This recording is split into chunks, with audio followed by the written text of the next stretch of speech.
typical size, speed, power, and complex learning abilities.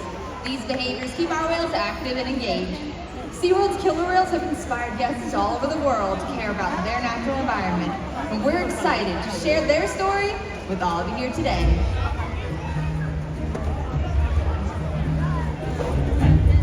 Killer whales are the ocean's top predator. They use cooperation and communication, not just size and strength, to take their place at the top of the ocean's food web. At the bottom are small animals like krill.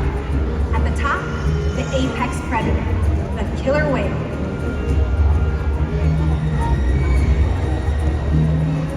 Killer whales are as big as a bus, faster than an Olympic swimmer, high flying and powerful. We're going to see all that and more. These behaviors contribute to an environment that is full of enrichment. We spend days, weeks, months, years building relationships with our whales. This creates trust, and that allows us to do some amazing things. For example, when you visit the doctor, you present your arm to draw blood, or step on the scale to see how much you weigh. It's much the same with our whales. Tonight, we'll see the whales moving together in unison. These synchronized behaviors help to strengthen their social bonds and enable them to problem solve as a group. Working together as a team is what makes the killer whale the ocean's top predator. Scientifically, they're known as the Orcinus orca, more commonly referred to as the killer whale. Here at SeaWorld, we know them as Katina, Nalani, Malia, Trua, and Makaio, our killer whale family. While Makaio is the youngest member of our pod at 14 years old, his mother, Katina, is the oldest at 48, and she is our matriarch and leader of the pod. Now, SeaWorld's animal training techniques create a language between us and the whales. It's a language of learning through positive reinforcement, encouragement, commitment, and care. Through these techniques and our relationships, the whales learn to trust us, and they even learn to take an active role in their very own health and well-being. Joining us now again are our two male killer whales, Trua and Makaio, and in just a second here, we're going to get to see one of the very first healthcare behaviors, which we call a fluke present. What we do is we ask the whales using hand signals to roll over ventrally or upside down and present their tail flukes, just like Makaio is going to show us right here in our slide-out area. And he rolls over ventrally, and not only are we able to get a great look at his entire body, but we're also able to get access to blood vessels that are easily seen on the white undersides of their tail flukes. Our veterinarians collect a blood sample at least once a month, and all the whales are taught to remain calm and relaxed, just like this, throughout the entire procedure. And you'll even notice our trainers today giving them rub downs on different parts of their bodies, including those tail flukes. Killer whales have very sensitive skin, so this is one of the many ways that we can reward them or reinforce them for remaining calm during procedures like this one. And it's also a great way for us to strengthen our relationships with the whales. Blood samples are just one of the many ways that we can ensure their health. Another very important diagnostic is weighing them. And to weigh a killer whale, we'll ask them to slide their bodies up onto a giant killer whale size scale located in another habitat. And when they do this, there's a portion of their body called the peduncle that remains in the water typically. Now, a killer whale is able to use that peduncle to lift their entire body up and out of the water, rotate it around completely, and then re-enter the water. But in this instance, we're just gonna get a weight on Makaio, and to do that, we'll ask him to lift his tail flukes up and out of the water like this. Training this posture enables us to ensure accuracy, so we know that our younger whales are growing properly and our older whales are maintaining a healthy weight. And the care isn't just physical. Mental stimulation and play are vital, and we surprise and engage with our whales at every opportunity. Play is how killer whales teach their young to hunt, and for the adults, play is important too. It seems that they just enjoy having fun. Making time for play is an important part of life for killer whales, and for us. Hello again, everyone! I'm down here on the left side of the stadium, and we just learned that killer whales love to play. In fact, they learn a lot through mimicry and observational learning, and from the moment they're born, they'll pick up on necessary life skills by watching and playing Follow the Leader. Now, we're going to put that to the test today with Makaio, Trua, and all of you guys. Are you ready to have some fun? Wonderful, because I'm going to need your help. I'm going to start with the left side of the stadium. Everyone, on your feet. You guys are going to be the leaders. Makaio is going to follow. On the count of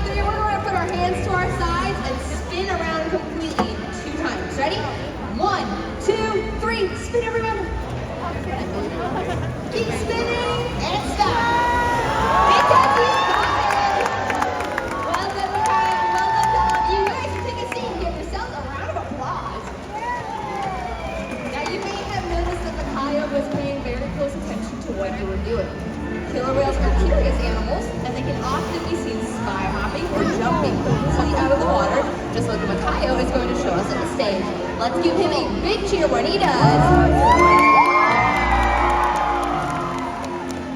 right, everyone, on the right-hand side, it is your turn to play. On your feet. You guys have a different hand signal. What you're going to do is take your left hand out to the side, smack your thigh, and back up to the sky. On the count of 3. 1, 2, 3. All right, Trua saw that hand signal. He is on his way down. Killer whales will reach for a number of different reasons. Sometimes it's to sun prey, sometimes it's to scratch an itch. But more often than not, they'll reach just simply to show off.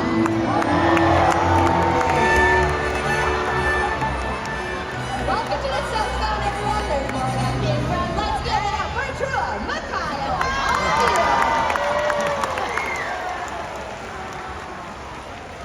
As you can see, killer whales are amazing athletes, and they eat several hundred pounds of food every single day. In the wild, their diets are completely dependent on where they live and the time of year. Unfortunately, overfishing, pollution, and other factors are having a serious impact on some of those killer whale populations. Killer whales are impressive animals, and it's pretty obvious why they're the top predator in the ocean. That means killer whales are invincible, right? Wrong. Killer whales depend on a plentiful food source and a clean environment.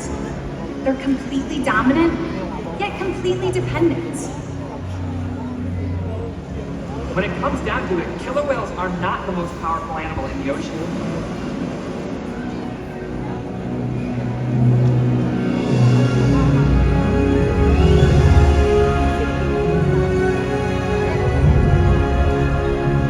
Their future depends on you. Through your actions. Through the choices we all make.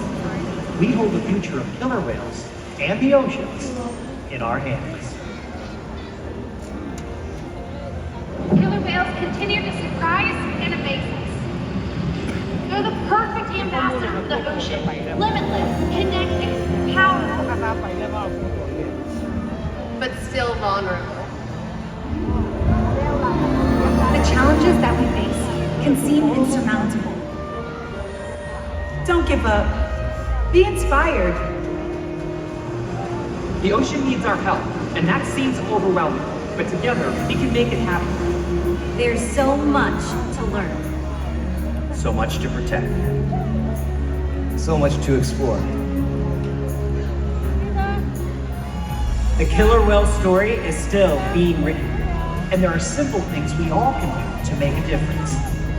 All it takes is one choice. One positive act. One ripple that can grow and grow. And change the world.